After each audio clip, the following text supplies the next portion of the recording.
Tuesday អ្នកតគ្នាថ្ងៃនេះខ្ញុំចង់ញ៉ាំសម្លតាពាំងអញ្ចឹងគាត់ឲ្យខ្ញុំទៅផ្សារទិញអីបានសិនប៉ុន្តែខ្ញុំបារម្ភអញ្ចឹងខ្ញុំអត់ស្គាល់អីបានអញ្ចឹងខ្ញុំស្គាល់ម៉ាក់ម៉ែខ្ញុំជំរាបសួរម៉ាក់ទឹកសបាយតិចបាទថ្ងៃនេះខ្ញុំចង់ធ្វើសម្លតាពាំងហើយខ្ញុំមកដឹងដាក់អីខ្លះនៅក្នុងឬទិញអីខ្លះទី1បាទបើយើងចង់ញ៉ាំសម្លតាពាំងទី1យើងទិញតាពាំងបាទទី2យើងគ្រឿងផ្សំវាមានជ្រូក3ជាន់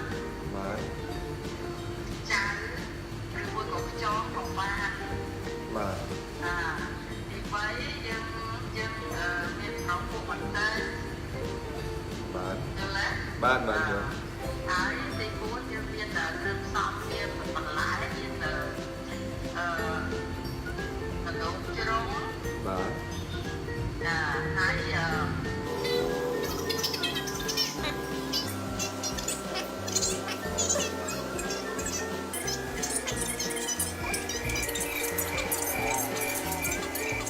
2,000 years later. Let's go ខ្ញុំទៅដល់ផ្សារបញ្ជុកហើយតោះទៅទិញអេវ៉ាន់សិន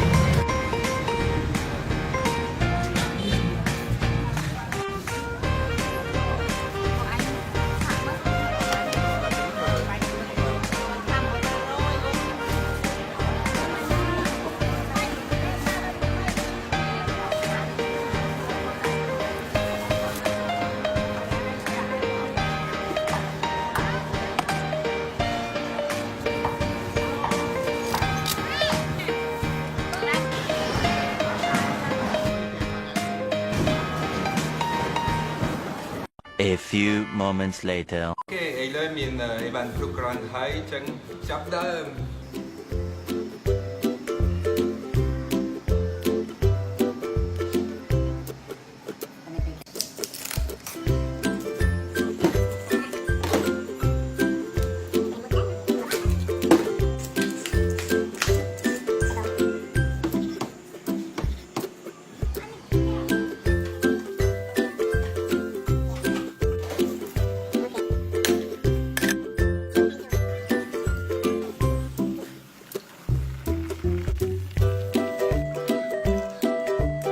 អូខេខ្ញុំស្រុះហើយខ្ញុំឲ្យប្រពន្ធខ្ញុំភ្លុះសិន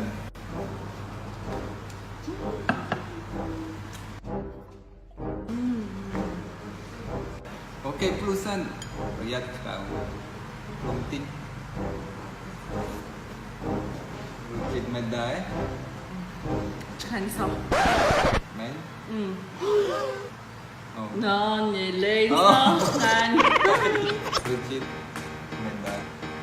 ល្មមហ្មងបាទវីដេអូនេះប៉ុណ្ណឹងហើយអរគុណច្រើនដែលបានមើលវីដេអូនេះហើយបើសិនចូលចិត្តកុំភ្លេច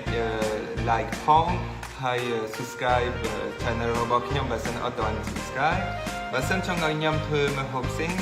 ប្រាប់ខ្ញុំនៅក្នុង comment ហើយពេលក្រោយខ្ញុំសាកធ្វើដែរបាទអរគុណច្រើនជម្រាបលា